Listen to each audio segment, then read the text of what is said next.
Morning all of you. हमारा life process का chapter चल रहा है और पिछले 2 क्लास में हमने लाइफ प्रोसेस के 2 प्रोसेस को डिस्कस कर लिया है। आज फिर से हम लाइफ प्रोसेस के एक और प्रोसेस पे डिस्कस करेंगे जिसका नाम क्या है, एक्सक्रिएशन। तो एक्सक्रिएशन एक ऐसा प्रोसेस है जिसके ज़रिए हमारे बॉडी की जो वेस्टेज है उसे रिमूव किए जाते हैं। ठीक है, ऐसे तो हमारे बॉडी के जो वेस्टेज है वो रेस्पिरेटरी सिस्टम के द्वारा भी रिमूव, डाइजेशन के द्वारा भी रिमूव किए जाते हैं, स्किन के द्वारा भी रिमूव किए जाते हैं। पर हमारे बॉडी में जो सबसे इम्पॉर्टेंट एक्सक्रिएटरी सिस्टम है वो है यूरिनरी सिस्टम। ठीक है, तो एक्सक्रिएशन प्रोसेस को परफॉर्म करने के लिए यूरिनरी सिस्टम की ज़रूरत पड़ती है। तो आज हम यूरिनरी सिस्टम पर चर्चा करेंगे। ठीक है, तो ये है यूरिनरी सिस्टम का डायग्राम। हम देखेंगे कि यूरिनरी सिस्टम में कौन कौन से ऑर्गन काम करते हैं। ठीक है, तो यूरिनरी सिस्टम में देखिए दो किडनी की ज़रूरत पड़ती है, 2 यूरेटर, यूरिनरी ब्लैडर और यूरेथा। ठीक है, इन ऑर्गन से मिलकर के यूरिनरी सिस्टम तैयार होता है। ठीक है, इसकी लोकेशन की बात करें तो किडनी जो है वो हमारे एब्डोमिनल रीजन के पोस्टीरियर पोर्शन में रहता है। ठीक है, और जो यूरेटर है ये अपर हाफ एब्डोमिनल रीजन में है और लोअर हाफ पेल्विस रीजन में है। यूरिनरी ब्लैडर पेल्विस रीजन में है और ये यूरेथा है, ये यूरिनरी ब्लैडर का एक छोटा ट्यूब स्ट्रक्चर है जिसके द्वारा यूरिन रिमूव होता है। ठीक है, तो आइए देखते हैं इसके कनेक्शन क्या है, किस तरह से हमारे बॉडी के साथ कनेक्टेड है। ठीक है, तो ये जो आपको रेड कलर का एक थिक ट्यूब दिख रहा है इसे हम क्या कहते हैं, एरोटा। ठीक है, एरोटा में ऑक्सीजनेटेड ब्लड फ्लो करता है। ये एरोटा 2 ब्रांच रिलीज कर रहे हैं, 2 ब्रांच रिलीज। इस ब्रांच का नाम क्या है, रेनल आर्टरी। ठीक है, और दोनों ही रेनल आर्टरी दोनों किडनी में एंटर कर रहे हैं। ठीक है, दोनों किडनी के अंदर। ये ब्लू कलर का एक थिक ट्यूब दिख रहा है तो इसे हम क्या कहते हैं, इंफीरियर वेन कावा। ठीक है, इसने भी 2 ब्रांच रिलीज किया है और इस ब्रांच का नाम क्या है, रेनल वेन। तो रेनल वेन भी दोनों किडनी से कनेक्टेड है, दोनों किडनी के अंदर की ओर जा रहा है। ठीक है, अब इस किडनी से एक ट्यूब नीचे की ओर आ रहा है। देखिए, दोनों ही किडनी से एक एक ट्यूब नीचे की ओर आ रहा है। इस ट्यूब को क्या कहते हैं, यूरेटर। ठीक है, इसे क्या कहते हैं, यूरेटर। और दोनों ही यूरेटर जा करके एक बैग लाइक स्ट्रक्चर है जिसे हम यूरिनरी ब्लैडर कहते हैं, उसमें एंटर कर गए। ठीक है, तो यूरिनरी ब्लैडर के एक अंत में एक ट्यूब लाइक स्ट्रक्चर आया जिसे हम क्या कहते हैं, यूरेथा, और जिसके द्वारा यूरिन रिमूव होता है। तो ये हमारा हो गया इसके कनेक्शन के बारे में जान के, इसके लोकेशन के बारे में जान के।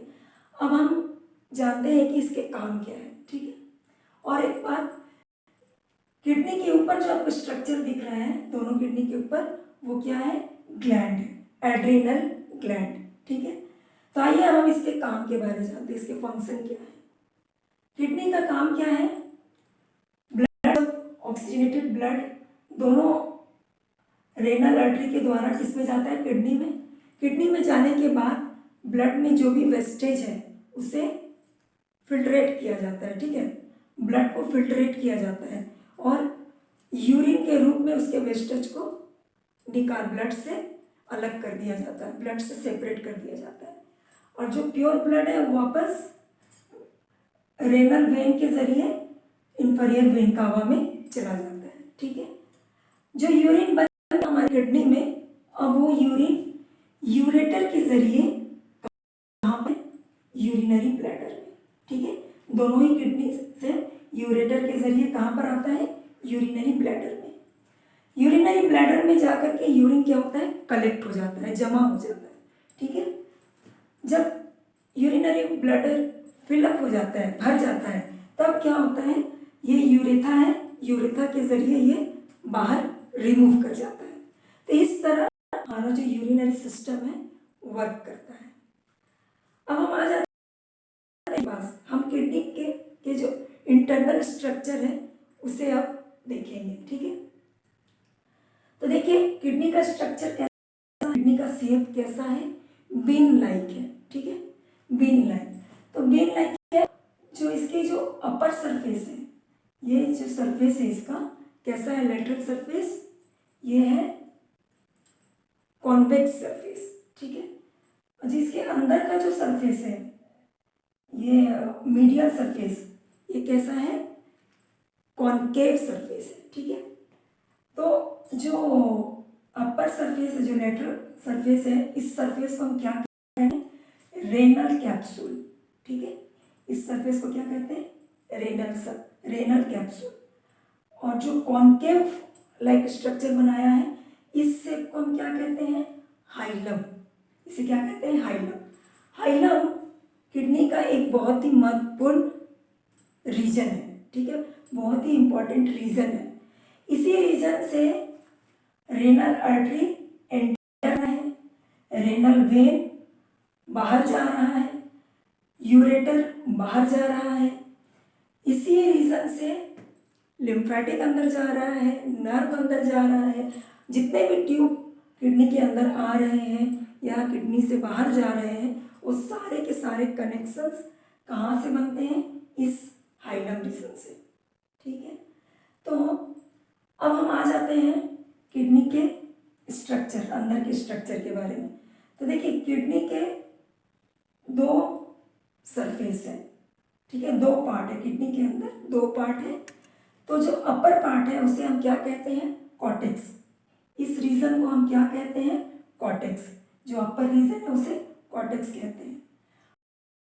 और रीजन है अंदर की जो स्ट्रक्चर है, इस रीजन को हम क्या कहते हैं, मेडुला।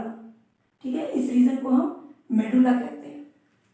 अब मेडुला रीजन में पिरामिड लाइक स्ट्रक्चर बना हुआ है, पिरामिड लाइक स्ट्रक्चर बना हुआ है। तो इस पिरामिड स्ट्रक्चर को हम क्या कहते हैं, रेनल पिरामिड या फिर मेडुलरी पिरामिड। ठीक है, फिर देखिए ये जो पिरामिड है, इस स्ट्रक्चर के बाहर आपको फनल लाइक, छोटा छोटा फनल लाइक स्ट्रक्चर दिख रहा है। यहाँ से यहाँ एक फनल लाइक स्ट्रक्चर है, यहाँ से यहाँ एक फनल लाइक स्ट्रक्चर है। जितने भी छोटे छोटे आपको फनल लाइक स्ट्रक्चर दिख रहे हैं उसे क्या कहते हैं, माइनर काइलेक्स। ठीक है, अब ये जो छोटा छोटा फनल लाइक स्ट्रक्चर है वो मिल करके कुछ बड़ा बड़ा रीजन बना रहा है। ठीक है, बड़ा बड़ा फनल लाइक स्ट्रक्चर बनाया है, जैसे कि ये ट्यूब और ये ट्यूब मिल करके एक फनल लाइक स्ट्रक्चर बनाया, ये ट्यूब और ये ट्यूब मिल करके एक फनल लाइक स्ट्रक्चर बनाया। तो ये जो बड़ा फनल लाइक स्ट्रक्चर दिख रहा है इसे हम क्या कहते हैं, मेजर काइलेक्स। ठीक है, अब ये जो बड़े बड़े रीजन फनल लाइक स्ट्रक्चर, जो मेजर काइलेक्स है, बड़े बड़े जो मेजर काइलेक्स है, ये सब मिल करके एक बड़ा रीजन बनाया है। तो इस रीजन को हम क्या कहते हैं, रेनल। ठीक है, ये रेनल पेल्विस फिर फर्दर एक ट्यूब लाइक स्ट्रक्चर में कंटिन्यू कर जाता है, जिस ट्यूब को हम क्या कहते हैं, यूरेटर। तो ये हो गया हमारा किडनी का स्ट्रक्चर। अब जो कॉर्टेक्स एरिया है, इस एरिया में बहुत सारे मिलियंस नेफ्रॉन पाए जाते हैं। ठीक है, ये नेफ्रॉन का ही काम है जो ब्लड को फिल्ट्रेट करता है, जो यूरिन को बनाता है। ठीक है, तो अब हम आ जाते हैं नेफ्रॉन के स्ट्रक्चर पर। ये जो हमारा नेफ्रॉन है, इस नेफ्रॉन के स्ट्रक्चर पर हम आ जाते हैं। ठीक है, तो ये हमारा नेफ्रॉन का स्ट्रक्चर। तो नेफ्रॉन के दो पार्ट होते हैं। ठीक है, दो पार्ट। हमारा जो कैप्सूल लाइक स्ट्रक्चर आपको दिख रहा है, कैप्सूल नहीं, कप लाइक स्ट्रक्चर दिख रहा है। ठीक है, तो एक कप लाइक स्ट्रक्चर से लेकर जो ऊपर का स्ट्रक्चर है उसे हम मैलफिजियन कॉर्पसल्स कहते हैं। ठीक है, और उसके बाद जो ट्यूब लाइक पूरा स्ट्रक्चर आपको दिख रहा है, यहाँ पर पूरा यहाँ तक जो ट्यूब लाइक स्ट्रक्चर है उसे हम क्या कहते हैं, रेनल ट्यूबल्स। ठीक है, आपको जो रेड कलर का यहाँ स्ट्रक्चर दिख रहा है, जो ये जो कपड़ा एक स्ट्रक्चर है, इसे हम क्या कहते हैं, बोमेंस कैप्सूल। ठीक है, बोमेंस कैप्सूल है, कपड़ा एक स्ट्रक्चर है, इसे हम बोमेंस कैप्सूल कहते हैं। इस बोमेन कैप्सूल के अंदर जाली लाइक स्ट्रक्चर दिख रहा है, रेड कलर का जाली लाइक दिख रहा है, इसे हम क्या कहते हैं, ग्लोमेरुलस। क्या कहते हैं, ग्लोमेरुलस।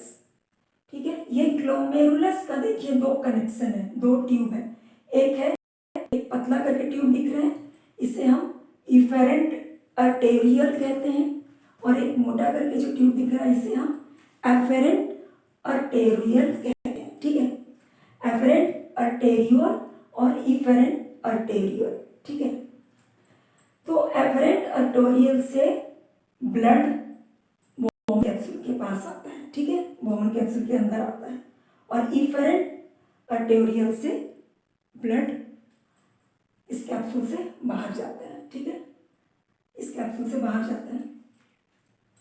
यहाँ पे ही ग्लोमेरुलस में ही ब्लड का फिल्टरेशन होता है।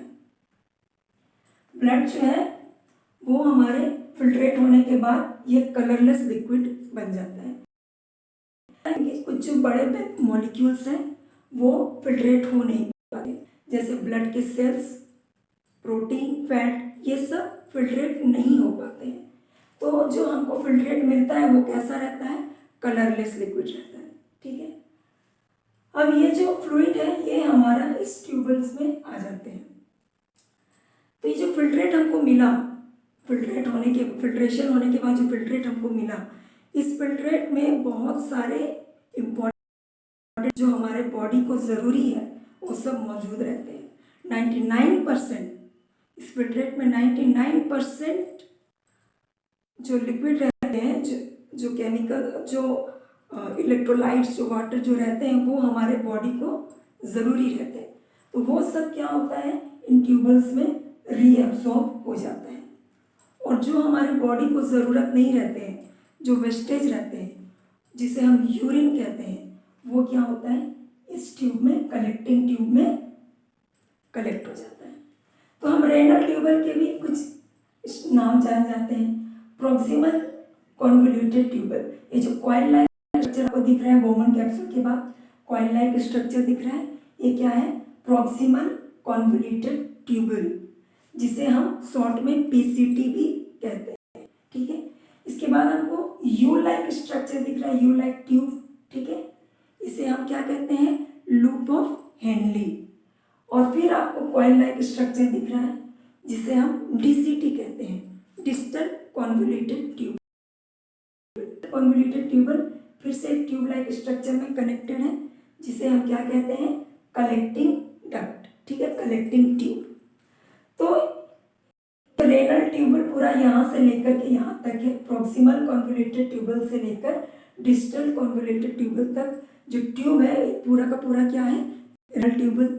तो इस ट्यूबल में क्या होते हैं, यूरिन, जो भी ज़रूरी चीज़ है, फिल्ट्रेट में जो भी ज़रूरी चीज़ है वो रीअब्सॉर्ब हो जाते हैं, और जो वेस्टेज रहते हैं वो कलेक्टिंग डक्ट में कलेक्ट हो जाते हैं।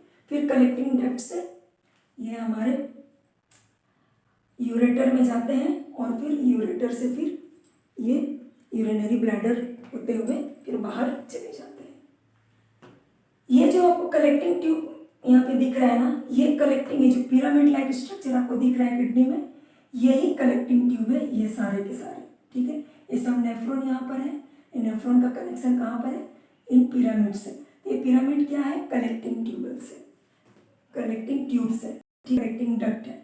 अब ये कलेक्टिंग डक्ट, ये सब भी आपका कलेक्टिंग डक्ट ही है। कलेक्टिंग डक्ट इस फनल लाइक स्ट्रक्चर में जो फिल्ट्रेट रहता है उसे भेजते हैं, फिर वहाँ से फिर ये हमारे माइनर कैलेक्स में आते हैं, माइनर कैलेक्स से फिर मेजर कैलेक्स में आते हैं, फिर मेजर कैलेक्स से रेनल पेल्विस में आते हैं। यूरिन जो यहाँ पे बन गया कलेक्टिंग डक्ट में, हमारा यूरिन हमको मिला, फिर ये यूरिन कहाँ पे आते हैं, माइनर कैलेक्स में, माइनर कैलेक्स से फिर मेजर कैलेक्स में, मेजर कैलेक्स से फिर रेनल पेल्विस में, रेनल पेल्विस से फिर यूरेटर में, और यूरेटर से फिर यूरिनरी ब्लैडर, यूरिनरी ब्लैडर से फिर यूरिन। यूरिनरी सिस्टम जो है कंप्लीट होता है। इस तरह यूरिनरी सिस्टम काम करता है और यूरिन जो है इस तरह रिलीज होता है। मैं आशा करती हूँ कि आप लोगों को आज का क्लास अच्छा लगा होगा, समझ में आया होगा। नेक्स्ट क्लास में फिर से एक और प्रोसेस को लेकर आऊँगी। तब तक के लिए धन्यवाद।